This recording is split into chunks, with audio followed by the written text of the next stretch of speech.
Hi అండి. ఇది మా చెట్టుకి పూసిన అతి పెద్ద మారేడుకాయ. ఇంత కాయలు అయితే నేను అసలు చూడలేదు. మా చెట్టుకి కాసిందండి ఇది మారేడుకాయ. చాలా బ్యూటిఫుల్గా ఉంది. టేస్ట్ కూడా చాలా బాగుంది. చాలా బాగుంది. జిగురు అనేది ఉండదు. పండిపోయిన తర్వాత మారేడుకాయ అసలు జిగురు ఉండదు.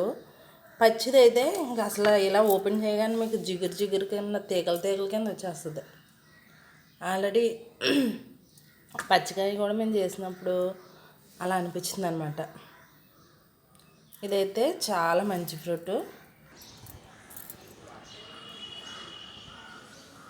ఈ మారేడు చెట్టుకి కాసింది.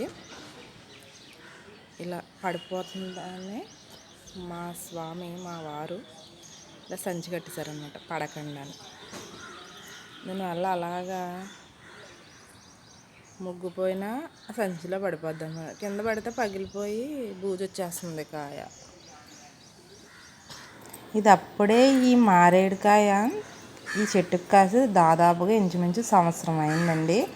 సంవత్సరం అయినా సరే ఇంకా అది ముగ్గలేదు. ఇప్పుడు ముగ్గింది. పోయిన మే నెలలో వచ్చినాయి ఈ పూతంతా కూడా.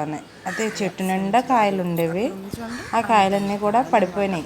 వర్షాకాలం వచ్చినప్పుడు బరువుకు తట్టుకోలేక పడిపోయినాయి. ఫైనల్గా 3 కాయలు అయితే మిగిలినాయి. ఈ 3 కాయలు కూడా అలాగా జాగ్రత్తగా ముగ్గే వరకు చెట్టుకే ఉండాలని చెప్పేసి అలా కట్టి ఉంచాము. ఇది చాలా పెద్ద పెద్ద కాయలు అనమాట. అసలు ఇంత పెద్ద కాయలు అయితే నేను ఎక్కడా చూడలేదు. అంత పెద్ద పెద్ద కాయలు. కాకపోతే సంవత్సరం ముగ్గిన కాయలు అయితే ఇవే.